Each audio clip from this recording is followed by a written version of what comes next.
have for you is what are your own personal goals and milestones? Like, where you want to reach at as a realtor?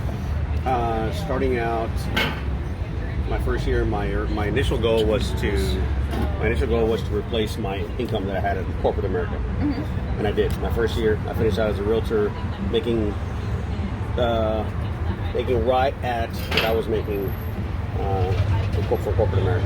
Yeah. I take it year by year. I have a 5-year goal, that kind of thing, but I take it year by year. So year number 2 was I got to break $100,000. Okay. And I broke it. I broke it not only in my gross income, but also my net income.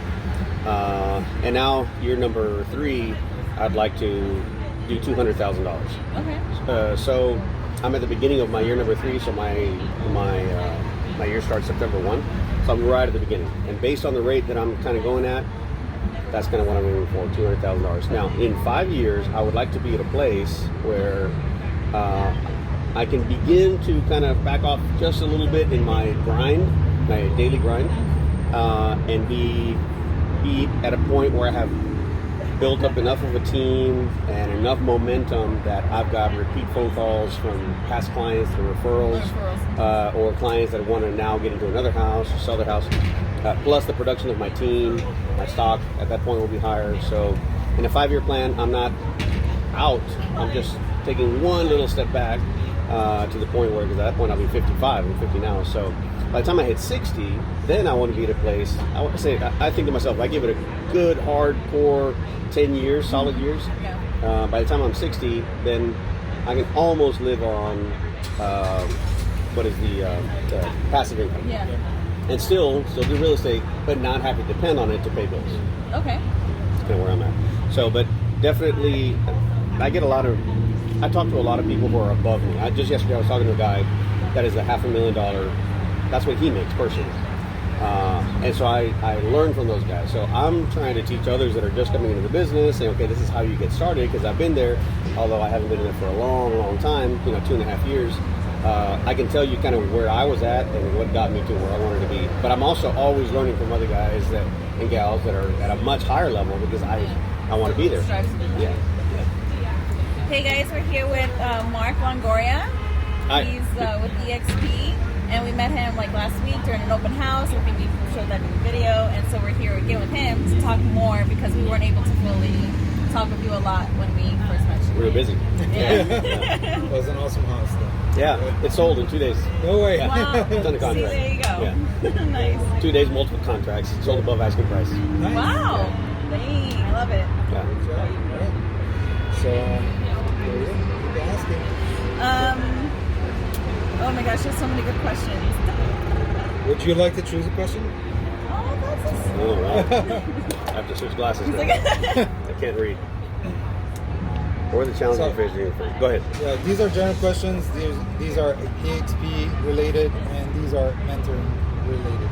Okay. So just go ahead and choose whichever one. Okay, well, I'll do this. How do you balance life, work, and health? All right. I think I asked that when we You did. met you. Are you doing that one? Yeah. Right, so how about that one? What's onboarding like at your current brokerage? Current Or like EXP? Yeah. How was the onboarding experience at EXP? I'll tell you what, onboarding is not very easy at EXP. Onboarding could be very grueling. It is very grueling, to be honest with you. But I always prepare my mentees for it. Like, okay, you need to know ahead of time that when you join EXP, you're going to be bombarded by emails. Yeah. Because there's all kinds of systems that we have so many tools that are given to us that are part of our EXP brokerage that you have to set up for this tool, that tool, that tool, that tool. And you have to set up, just for so many different systems that it could become overwhelming, which is why it's important to have somebody who's going to walk you through the whole thing. And so my job is what I tell my mentees is, look, just take one email at a time, because you could be overwhelmed. And it's not that you're going to get 30 emails in one day telling you to do something. It's just that every day you're getting something. And if you skip a day, 4 or 5 days later, they're like, I got to do all this stuff. And it's all sequential. You got to do 3 before you do 5. You can't skip ahead. So otherwise, systems are not going to work. So I kind of prepare everybody for it.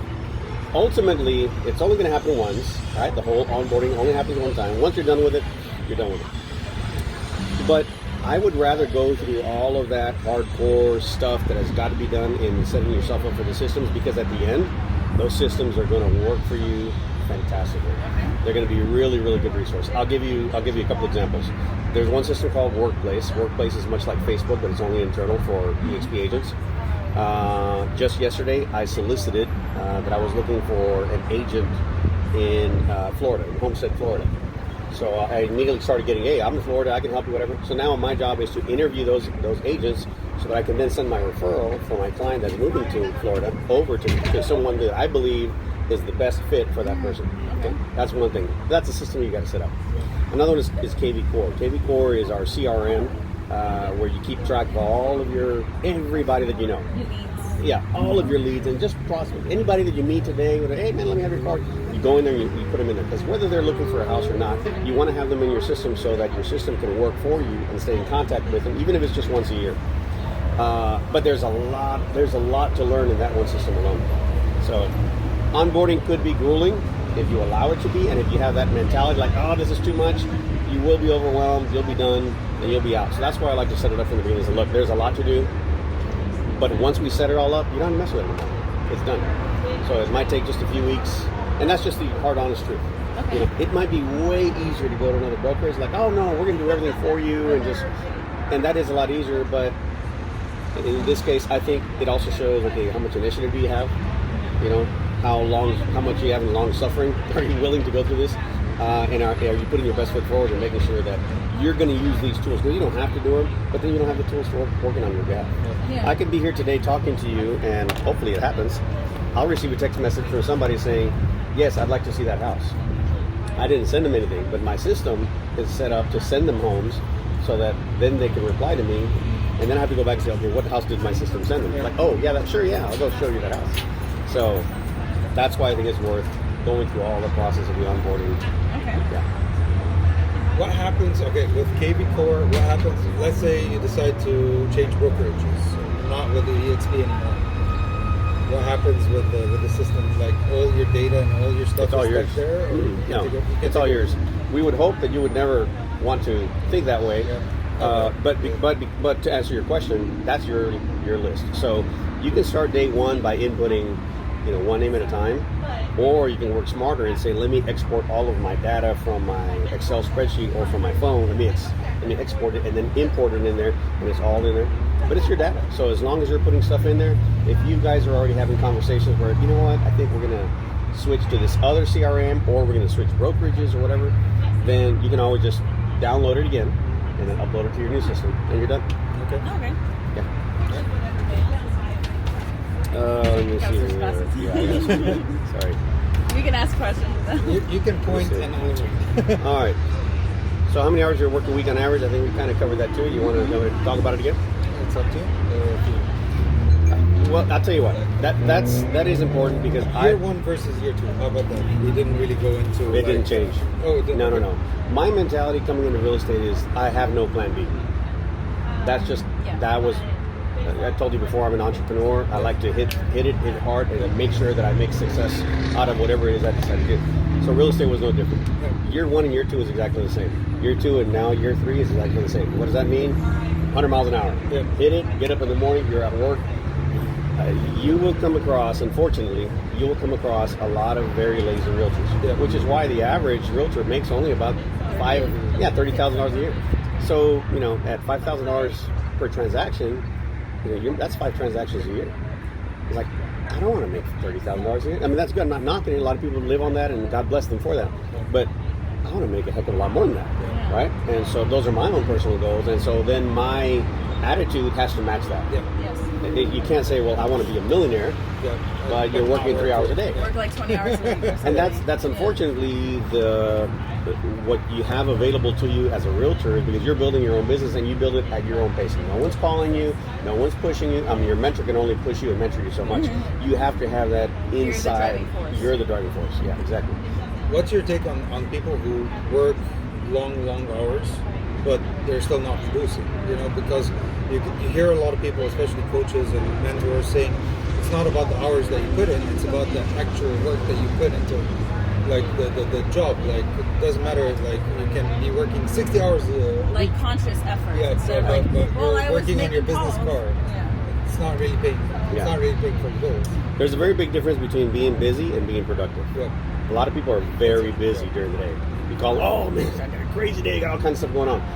But if you actually, honestly have them dissect their day, you'll find out that very little of that, a small sliver, is actually productive. Now, in all fairness, there are other people that are very productive during the day and just are not getting the results that the other guy's getting. Every situation is a little bit different. My CRM happens to be pretty big. I have a lot of people that I know. I've been in the market for 15 years. Whereas somebody else might be newer to the market, or they're not so sure about real estate.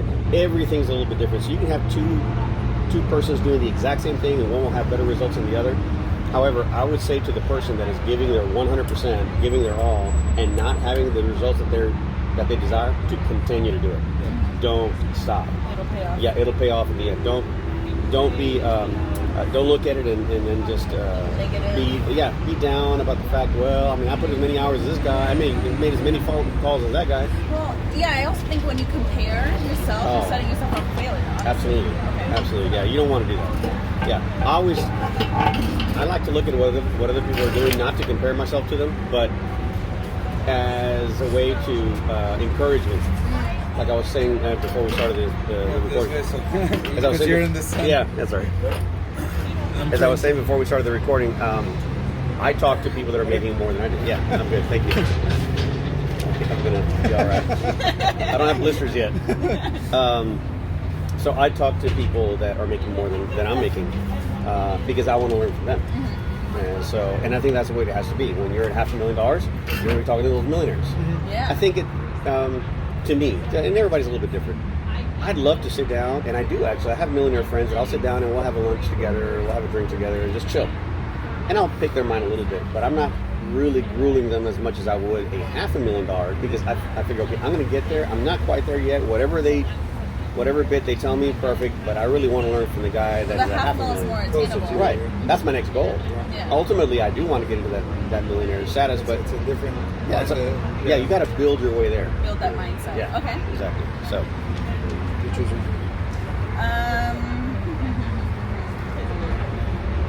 What are the pros and cons of being a realtor? Time. Okay. You have the time to do what you want. That could be very valuable, because I think that was one of the biggest commodities. And this is the way I look at it, and the way I like to teach my mentees. When you go to work for somebody, they tell you have to be here at this time. You can have this much time for lunch, and this is what time you leave. There's no negotiating. They tell you what time you're there, when you can go to lunch, how long your lunch is, and then when you're allowed to leave. No earlier than that.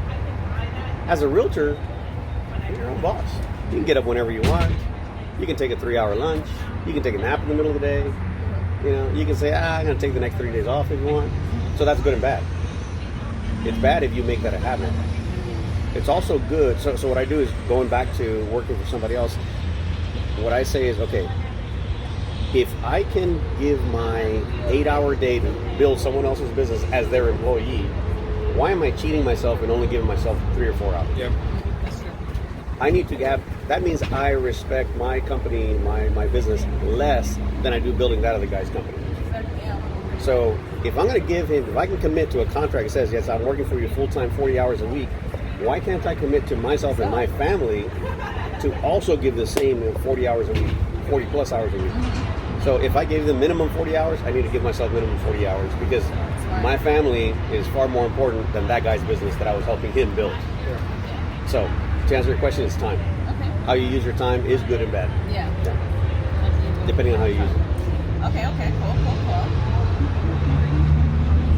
Do you know anyone who's got sued before? You can ask that question. Let me look in the mirror. You do? Yeah, I got sued once, but it had nothing to do with real estate. You talking about real estate? Yeah. Yeah. I don't.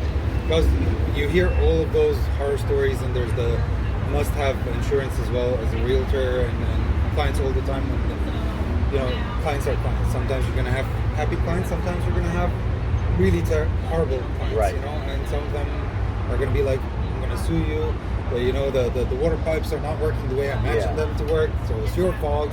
I'm going to sue you, or like, come fix it right now. So I have not been sued, nor have I known someone that has been through a lawsuit.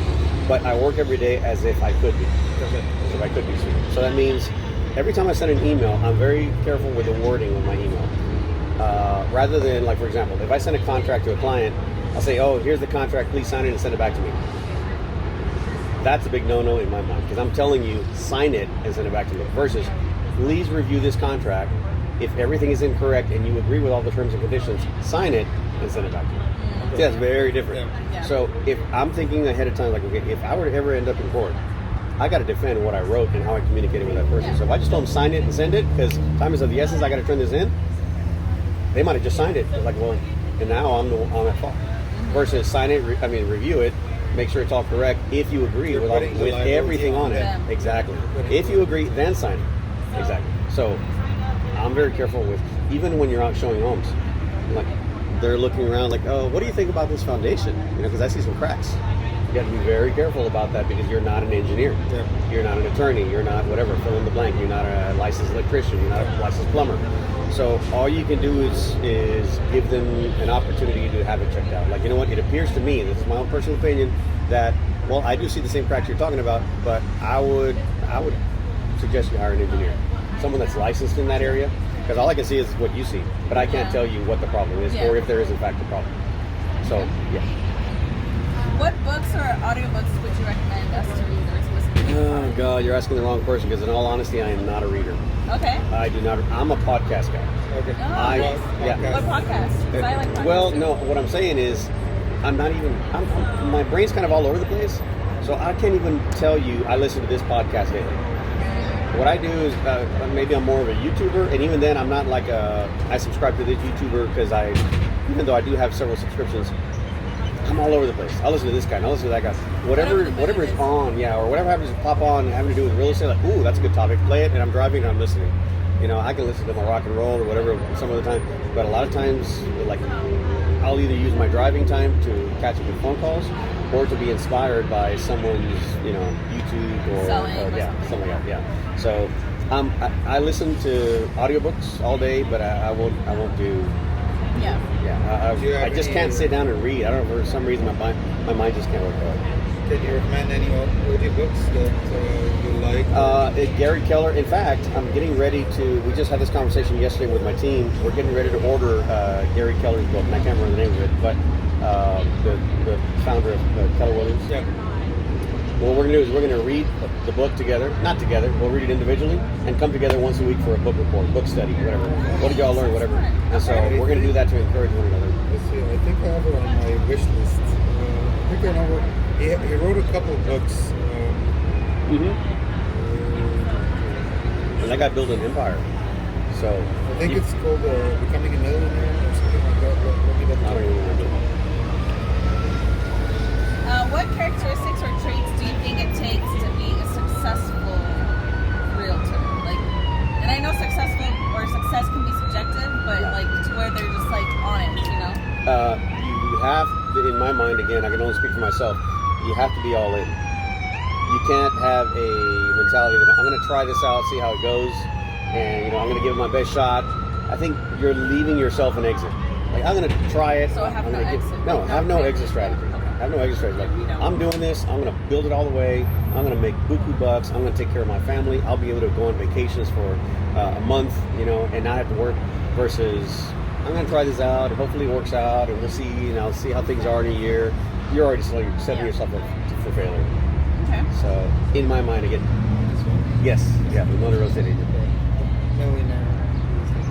Oh yeah, that's the one, right? So now, what I would say also along those lines is that I am very respectful of the other person. I understand that not everyone's like me. Have you heard of the DISC test? DISC test? DISC? Look it up. The DISC test is a profile. It kind of lets you know what your strengths are, who you are. I'm a strong DI, which means I'm very direct and I'm very intentional. Okay. I'm like, let's get it done. Let's just don't give me all the details and all the fluff. Just tell me the way it is and let's get it done. It's like a red. Yeah. So we actually did a color code test, and we've done is it Myers-Briggs? Yeah. Myers-Briggs. We're both ENFJs. I think ENFJs. So we're both, so we're definitely going to look at that test. But you sound more like, if we're thinking of testing Do you know the color personalities. code test? No. Do look it up. It's actually made specifically for business and for people to be able to communicate with one another and understand what motivates them. Right. So there's 4 colors, and they break down everybody into those, like they're a mixture. Everybody's a mixture of those 4 colors, but there's always one color that is driving you, like is more than the other colors. So like for instance, for me, I'm a yellow, and yellow is like fun. What motivates me is fun. It's like this. And he's more of like a red, blue. And I have a lot of red and blue in me, but he's more red. So he's more like details. Get it done. Yeah. I don't want the details. What do I need to do? Tell me what I need to do. So But I'm also very blue, like I'm mostly red, but I'm also very blue. And blue are very detail oriented. Contradicting, so I'm always like fighting with myself. Yeah. Because red is like, come on, don't waste time, let's get it done. Let's go. Blue is like, wait, you need to think about this. And you need to have that balance because you do need all those aspects of those characteristics. You need them in you. It's just you're naturally higher on one than the other. Exactly. But my point originally was that regardless if you're using the color test or the disc test, you have to recognize that not everybody's like you. And I have to tell myself that, okay, I am not going to push someone to be so much that they're going to be uncomfortable. Like, this guy's way too pushy. Because I'm running at my pace for my business. But I realize that someone else's pace is not like mine. Okay. So I've worked with, for example, a real estate agent that I brought in as a mentee, but is a retiree. Like, he's got the mentality, like, I've already done all that, I'm just doing this now on the side, So I was never on like, come on, man, you got to sell more, you got to do this. It's like, here are opportunities. If you want to take it, I'll show you, I'll help you. If not, I understand you're on a different path, and I respect that. Okay. So yeah, Smart. Mm-hmm. So if you can go back in time and meet yourself 2 years ago when you just started, what advice would you give yourself? I would have definitely gotten my license earlier. Okay. So, definitely. Because as I've told you, I'm an entrepreneur. That's my mentality. I've had a marketing business for 20 plus years. I've been in marketing for 20 plus years. I had my own business for 10 years. But then I went to go work for corporate America. And although that was good, my heart was never in it. I was always, I really would love to be running my own business because I know I can do more. And I don't have to be under someone else's pressure of, you got to be here this time, you got to leave at this time, you got to ask for vacation, go on vacation, you got to be back on Monday at 8 a.m. I was like, well, if I go on vacation and I want to stay another day or two with my family, I'm going to stay another day or two because I can't. I have worked my ass off enough that I can get to that place that I can stay another day or two, and it's not going to hurt me financially. So, what was the original question? What advice would you give? Oh, yeah. The reason I would do that is because of my own mentality. I know I can do more, and even though I was in corporate America, I think it was more for safety issues. I get a paycheck. You get a paycheck. You get your medical plan and dental plan, the benefits, all that kind of stuff. And you don't as a realtor. Yeah. But as a realtor, I am way more in my element. I am in my element versus somewhere else. So I wish I would have done this way earlier. I'm 50 now, so I wish I would have done it actually when I was 40 or 30, maybe 25. Maybe 19. Yeah, right. Exactly. Yeah, we were watching this YouTube video yesterday. It was what's that guy's name? Since you like YouTube, I highly recommend this guy. Actually, we met with some people yesterday, and they recommended him to us. And while we were driving, we were listening to him, and he's really good. Look what comes up on my YouTube. Go search Real Realty, Real Broker Explain, Real Broker. I was looking at all kinds of different installing. That's for my truck. Look up Cobalt. Ricky Caruth. Oh yeah, I subscribe. So yesterday we were watching him, and he was talking to these other two guys, and they're like 18 and 19 year olds, and I was like, 20, and he's like, I want to make millions. Yeah. Before I'm 21, and I'm like, he was about to hit wish a I million. had that mentality. And Ricky's a single agent. So he's in Alabama, used to be with Remax, came over to EXP about a year ago or so. I was watching Ricky when I was in school, when I was in real estate school. Great guy. I learned a ton from Ricky. Yeah. We just started listening to his stuff yesterday. Yeah. Right. What's a typical day for you at work, and what's a challenging day for you? A typical day at work. I'm up no later than 8 a.m. And because I work from home, I don't, it's very easy to get up, take your time, watch news, make breakfast, whatever, and then eventually get to work. I don't do any of that. I get up, I wash up, my computer's open, and I'm working. A typical day for me is pretty much nonstop. Phone calls, emails, negotiating, showing homes, everything having to do with real estate. And a typical day for me may go into 7, 8 p.m. But that's my choosing. If I decide at some point, you know what, I'm stopping my day-to-day at 5 o'clock because I have family things, whatever, I stop it. A challenging day would be a slow day. A challenging day would be, man, I got nothing to do today. As far as appointments, I have to try to find some new business. That would be very challenging for me because I like to keep that funnel filled. Where I'm always talking to somebody. I always have people I'm either helping to buy and or sell, or prospects that I'm getting pre-qualified to get into that system. That's my everyday business. So if I'm not doing that, it becomes very challenging for me because then I feel like I'm not going to get to the goal that I have in mind if I'm not busy in that sense. How often do you have showings a week? What's your average? Anytime you're out of the house, like doing something for realty, like meeting up with someone, like a contract or a closing or open house or a showing or something. I'm out of the house probably out of a 7-day week. I'm out of the house probably 6 out of the 7 days. Okay. There might be one day where I'm just doing paperwork and phone calls, but the rest of the time, every day at least a little bit in that day, I'm out either showing homes or going to a listing or some type of listing appointment or taking care of something out on the road. Okay.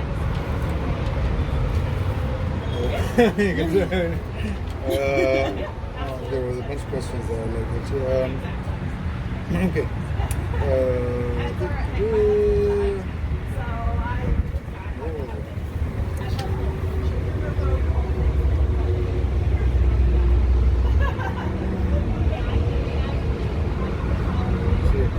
So we want to go about this we just want to see what you think about it. The way we want to go about it is, and doesn't necessarily mean that this is the right way. That's why we want to check with you. We want to brand ourselves as a couple and work most of the time together on the same clients and everything, but in the brokerage run individually, so we can make more rev share, we can make more money.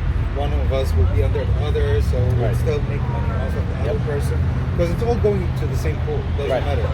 But as a brand, as an entity, we want to run as a self-organized team. Mm-hmm. This way, when we're meeting with clients or anything, we go under whatever name, like the strange couple or whatever. Whatever it is, we believe, and again, this is where the misconception might be, that especially dealing with people, not all of them, but mostly families, it's better to, or it's portrayed an as edge. a couple. Yeah, exactly. It's an edge to be portrayed as a couple. I think it's very smart of you to work that way. I wish my wife was a realtor to be able to have the opportunity to, because there are so many things. This thing is about to fall off. There are so many things that require a lot of your time when it comes to documentation, research, that kind of thing. It'd be so good to have that person. In your case, you have such a great advantage over the realtor that graduates with you from real estate school and passes the exam, because you have each other to bounce off ideas, and to help each other. Like, here, can you take care of that, or can you make that appointment for me? Let me go do this other thing. Versus a single agent, solo agent that's just you're on your own. So what I do is I hire a transaction coordinator. So all of my paperwork, what I do is initially with a client is I will meet the client, I will show them the homes, get the minimal paperwork like IABS, wire fraud warning done, and I'll begin to show them homes. And once we submit an offer and the offer is accepted, from that point forward, I send that executed contract to my transaction coordinator, and from that point forward, she's got all of the documentation until we close. Every addendum, every amendment, everything that needs to get done, every checklist that needs to get done, the transaction coordinator does it. That's basically who you have in each other. I have to pay for that because I don't have someone that'll do it for me. I don't want to bog down the realtors that are with me to do paperwork for me, because I want them to go out there and get their own deals. So if I were to do all the paperwork myself, I'm basically limiting myself to being a $10 per hour person. So I could pay $10 an hour, for example. I don't know. It costs me $300 or $350 per transaction to hire a transaction coordinator. So I'll pay them $3 or $350 to handle that transaction. But when you kind of break it down, it's about a $10 an hour job. So if I'm doing all the paperwork for every transaction that I'm doing, and if I want to make a lot of money, that means I got a lot of transactions going on. Yeah. I'm cutting my day in half because I'm serving clients for half a day, and the rest of the day I'm doing tons of paperwork. Yeah. Tons of paperwork. And every contract you'll find out has a lot of moving pieces. You think you're done with it, and all of a sudden there's another amendment, there's another request, there's another something that comes up. And so it's just so much easier to be able to turn to someone like in your case, just, hey, can you take care of that amendment for me? Let me talk to this other client. And you help each other out that way, both ways. Versus a solo agent. Okay. So we're on the road check, that's good. Yeah. Alright.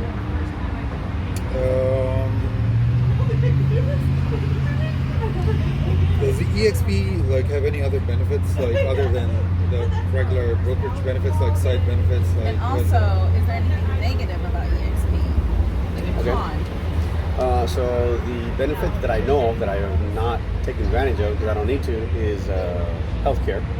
There's a healthcare plan in place that you can take. I don't have it because my wife works for the school district, so we have to get that set up. There are other benefits within EXP where EXP owns or is partner in several other little branches of businesses that if you wanted to sell for that, you can also earn income on those other little branches. But I haven't used it. But it's there. It's available if you want it. As far as your question was what? Are there any negative cons or negative about EXP? There's.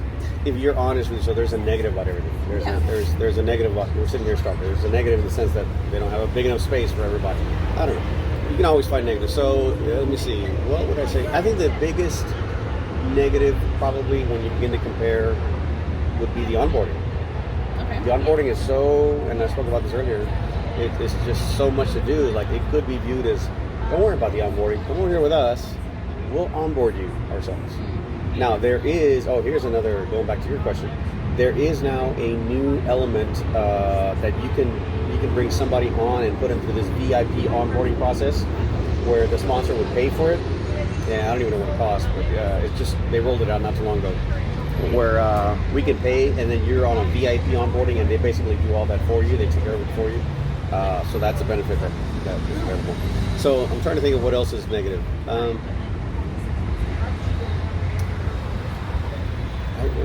I can't really think off the top of my head what might be negative about EXP. I don't know. Yeah. Maybe I'm just too sold out. I just like it that much. Yeah. I don't know. All right, let's discuss mentoring.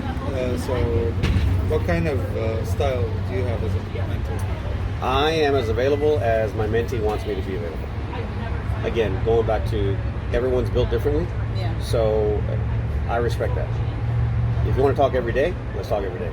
I want to meet with my mentees minimum once a week. If it's not in person, then it's going to be on Zoom.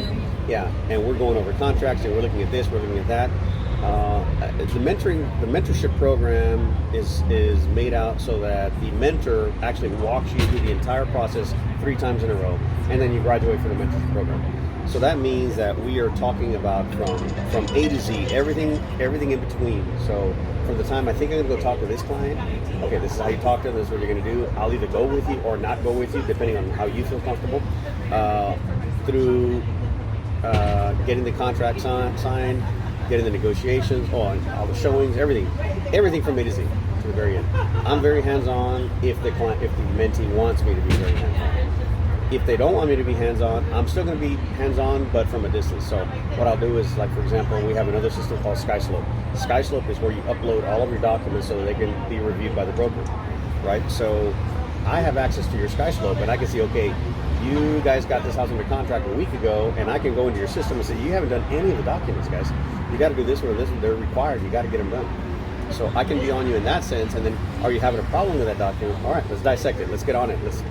What do you have a problem with? And let me explain it to you and how it works and how to fill it out. Yeah. So I'm respectful of the other person. So if it were up to me, I in my own mind, I wish everybody had the drive I have, but that's me. Yeah. I wish everybody would want to make it not just a good business, but a fantastic business to be like, wow, man, I've made so much money. I've helped so many people. I've got a lot of referrals coming in. It's not about how many transactions, but how many families I've helped get into this thing, because the more concrete type of relationships you have with your clients, the better you're going to be and the better they're going to be, because they're not going to be clients anymore. They're going to become your friends. Yeah. So rapport. Yeah. So I can give you multiple clients right now that have sent me not only their own personal referrals, but referrals from referrals. Yeah. And where one transaction led to 7 different transactions. Yeah. I can name it right now. It happens. Why? Because I don't see it as a client, a number. Okay, we're done. Thank you. Bye. And we're done. I want to stay in contact, and I do. I stay in contact with them. Once a year, I hold an annual party for my clients. Just a client appreciation party. Everything's free on me.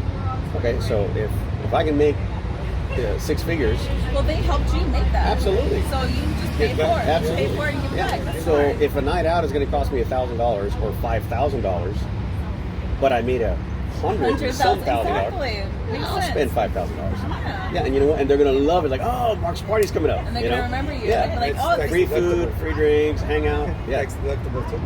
That exactly. It's tax deductible. You're doing it for your clients. Yeah. Exactly. But what I'm getting to is that it leads to that. Instead of saying, man, well, I closed my house 5 years ago and the realtor never called me back. Yeah. That's not me. I stay in contact with them. Smart. Yeah. So, what kind of network do you guys have? Like, are you part of a network, or do you do mentoring by yourself, or like, how does it work? Mentorship is one-on-one. Mentoring is never together. Now, I can get 2 or 3 mentees together and touch on one topic. But for that, I'd rather do our weekly calls. We have a weekly call on Wednesdays at 9 a.m. and we'll do a Zoom call and we'll touch on a topic. Like if I learned some big valuable lesson this last week, I'll touch on it. Okay, guys, this is how this played out. What would you do? What would you do? Or this is what I learned from it. And then I also give them an opportunity to also chime in on what's going on, what's in your mind, what are you struggling with, blah, blah, blah. So together, as far as a team or a network, we do that once a week. Mentoring is more one-on-one. Yeah. Because you might be going through a listing while my other mentee's going through a buyer. Yeah. Or whatever. There's just so many different things that you can be at. I think I confused them. What I meant was the network. If we go with the sponsorship through you, then we're part of your network, right? Right, exactly. So what's the network? And let me tell you, there's a very big distinction between me sponsoring you and mentoring you versus me just mentoring you. Yeah. So let's just say you like this other guy better or gal, and you're saying, I want them to sponsor me, but I want Marc to mentor me. I'm all for it. I'll do it. But I can tell you that my sponsors, the people that I have sponsored that have also been mentored by me, do far better than the ones that I'm mentoring alone, because they're connected to another person or another group of people that I may not even know. I was just assigned you guys, and I said, okay, I'll take them on as my mentee, and you guys agree, okay, we'll take Marc on as our mentor. But what you do on a daily basis, that's for you to go back to your dials with it. My job as a mentor is to help you through your first few transactions. Yeah. So if it has nothing to do, if you don't have a transaction, you want to learn, you want to train, you need to go to the guy that sponsored you. Yeah. That person is going to train you on how to be a better real estate agent. My job is to mentor you with your client so that we can get them to the closing table and walk you through that entire process. So it's two very distinct things. Okay. Yeah. But I think the way we're looking for it, we're probably not going to do them separately. Whoever we're going to go for to sponsor us, we'll also go for to mentor us. Because just like you said, it's I would highly recommend it. We want to learn, not just like, okay, help us out with the first 3. Yeah. If we were already realtors moving from another brokerage, it would make sense. We don't care. But we're green. We're starting from scratch. So this is not to toot my own horn. This is just a fact, and I can even give you the names of the people so you can talk to them and ask them about it. I've had 3 different mentees tell me, I wish it would have been my sponsor, because my sponsor is AWOL. I come to you for mentorship and you mentor me, but then after the 3rd transaction is over, I'm no longer your mentor. You graduated from the mentorship program. Now that doesn't mean we're not friends anymore. Yeah. They'll still call me, hey, how's it going? They might have a question, I'll answer it. But we don't have that interaction anymore because they're kind of on their own now. And their sponsor is not as communicative as I am, or not as available maybe, I don't know. So kind of like the apprehensiveness I was talking about earlier. Yeah. The kind of walk. So 2 of those 3 have left EXP. I mentored them, yeah. but I didn't but they sponsor didn't them. have And you can't change your sponsor? Yeah. You can't change it. You have to exit EXP, I don't know, I think for like 6 months, and then come back on. Okay. Yeah. You actually, I take that back. There is a way for you to change sponsor while you're in EXP, but it takes an act of Congress. It's got to be approved by so many people up the chain, and 9 out of 10 times it's not gonna. 9 out of 10 times it's not gonna happen. So what kind of questions or what's your advice for us when we're choosing the sponsor? Find your match. It's like your soulmate, right? But what guarantees do we have? Like in the end of the day, everybody sells you what they want to sell you, and then paper is signed. I think it's just like that. It's just like a leap of faith. It's just like trusting the genuine. Well, every agent that you give an opportunity to interview is going to want you to be with them, no doubt, right? Yeah. Why? Because it's a benefit for that agent. Yeah. So what I say is you need to find out who is truly interested in your success, genuinely interested in your success, versus genuinely interested in you coming on board. Or just the money part Right. of you. Yeah. So who is in it for the long haul? And so the way I would do it if I was in your shoes is I would talk to those mentees. I would go and say, hey, well, who are you mentoring? Like Patrick. Yeah. Okay. Talk to them alone. Talk to somebody else alone without me calling and say, hey, tell them this or give me a good word. It's just you go talk to them alone and let them give you feedback on that mentor. Also, I would be very apprehensive about a mentor that is not totally transparent. I'll pull out my computer, show you my numbers, show you my cell. I have no problem with that because I'll show you. Look, I'm not just trying to sell you on come with me. Here's what I sold. There's how much I made. It's not my own spreadsheet. This is from EXP. They give you the report. Yeah. So you can ask someone that you're interviewing, can I see? Yeah, let me see how much business you're making. Because if they have a good talk, and there's a lot of great talkers. Yeah, like, I make millions of dollars a year or something. Yeah. Or they'll put on you got the potential to make something. You do have the potential. But if they're not doing it, how are they going to teach you to do it? Exactly. Okay. So I would definitely ask, well, let me see the report. How much did you make last year? They'll say how much. Okay, well, let me see it. And if they're apprehensive, like, oh, no, that's private. It's not private. I mean, you can show it to whoever it belongs to you. You can show it to whoever you want to show it to. And what about the benefits of the network itself? Like, for example, some networks, they help you out with leads, or they help you out with networking, like loan officers, inspectors, and stuff like that. Here's the best out there. These are the people that you can contact, so you don't have to start from scratch and build your own lists and stuff like that. Yeah, I've got my own list of inspectors that I use and loan officers and home warranty companies. I've got my list. I never, especially when it comes to my clients, I never say go use this person. Yeah. Again, because you could be walking into a lawsuit because you're instructing them to do it. Yeah. So I would kind of do it the same with my mentees. Like, look, here are 3 guys that I use. Talk to them. See if you like them. They've done me well, and this is how I've used them in the past, or I've used them X amount of times, and they've always done good. So I have those types of leads already ready to go. As far as customer leads, that's going to be a little bit sticky because I think in order to have, if I had so many leads coming in and I just couldn't handle it, then I would say, here, y'all take care of that. Y'all take care of that. You will typically find a person that is willing to give you customer leads. You will typically find that they want you to join their traditional team, where they're taking a much larger percentage from your commission. Like team leader. Yeah. So a team member might say, hey, join our Marc Longoria Realty team, and you're going to be giving me 50% of your cut, but I'm going to give you leads. Now, those leads could be coming from anyone. They could be good, they could be bad. Most of them are bad. So because you have a lead doesn't mean you have a contract or a client. It just means you got somebody to call. Yeah. So I'd be very careful with that. Okay. Now, I'm very big on, you guys familiar with the funnel? Yeah, how the sales funnel works? Okay. So I'm very big at always filling that funnel in, adding to your CRM so that you can eventually convert some of those leads into clients. You won't do all of them, obviously, but very big. So how do you find leads? That's a big topic that we always talk about. You saw my computer. That's one way. A simple little $5 sticker that I put on my computer is one way to create a lead.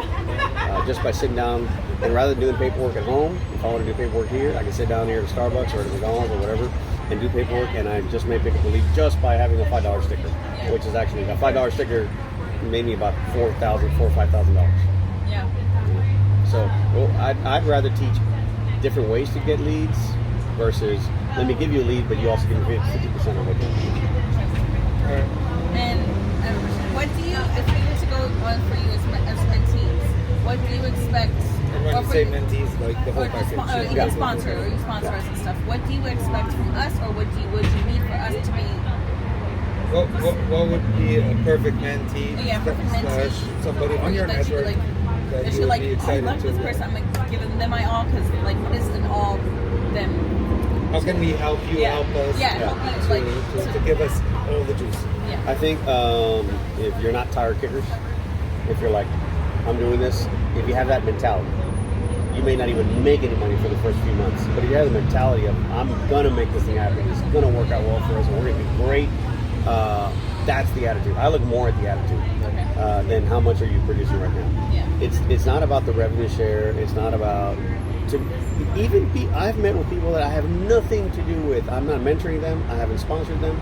They're just young and they want to pick my brain. Man, and I just pour out into them because they have that mindset of, man, I'm going to do this. I'm going to hit it hard. Now, you have to have a life. You can't do this 24 hours a day. But if you have that drive, that inner drive, I can't put an inner drive in anybody. Yeah. Right? So I'm looking for someone that can say, okay, here's where I'm at, but here's where I want to be. In 12 months, here's where I want to be, and let's make that distinction. That distinction. This is my goal. So we reverse engineer that and say, okay, if you want to get to that, and that being a dollar sign, if you want to get to that dollar sign, this is how we reverse engineer it. You got to sell X amount per month to get there. Okay. So that means that month number 2, month number 3, you had nothing. You still got to make that up in months, 7 to 12 or whatever. I like having a plan. Again, that's part of the way I'm built. I like having a plan, and I like having a goal and then a plan to get to that goal. Yeah. So if someone's of that mindset and is willing to commit to, okay, let's get to that. Let's check off that box at the end of the year. Yes, I got to it. Or even if you fell shy of that, it's okay. But you know that you did everything throughout the year to get to that place. Yeah. And of course, if you surpass it, awesome. Yeah. Any advice for us? You have one big choice right now. I mean, obviously, you've already made up your mind you're going to go to real estate, right? Yes. We're starting school in November. Right. Okay.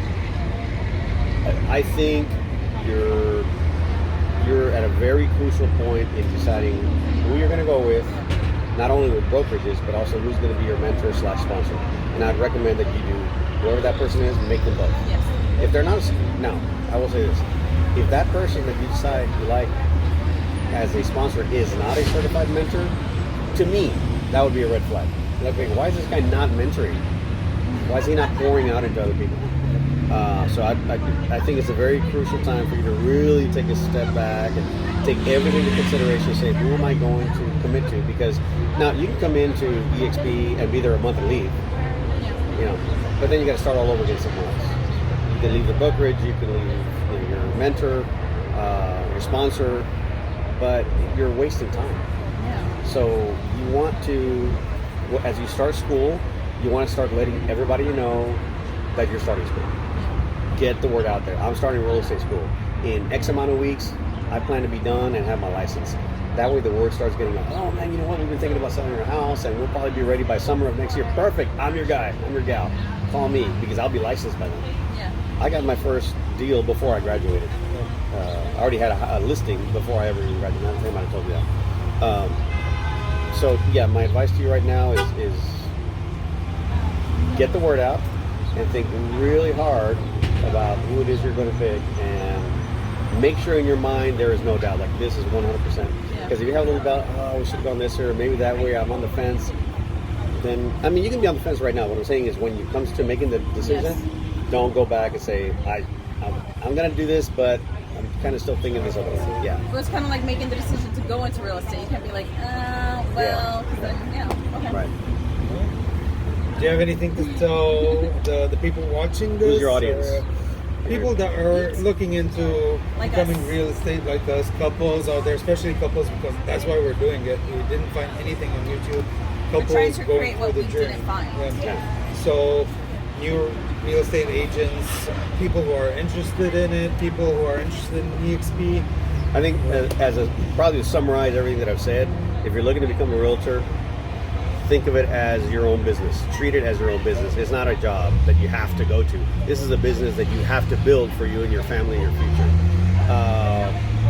Don't have a plan B.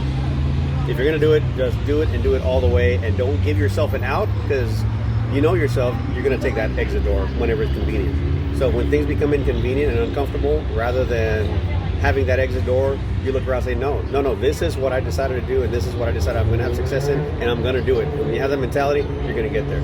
3 is have your goal. What is your first year's goal? Where do you want to get to, realistically? And I would push yourself. So let's say you're used to making $50,000 a year, right? And you tell yourself, well, I'd be okay with 30. You're already excusing yourself, right? Yeah, you're selling yourself short. So you might as well say, you know what, I want to make at least what I'm making where I'm at right now, and not to have a boss breathing down my neck telling me when I can go to vacation, when I can't, and when I can go to lunch and when I can, and I have to ask, to go to the restroom, and if my break was too long, they're going to complain, or I have to go report to HR. Forget all that crap. Have a plan and say, okay, I want to make X amount of dollars by the end of the year, and then reverse engineer that. What does it take? If an average home is going to make you $5,000 a year, how many homes do you have to sell to get to that amount? And then work that plan.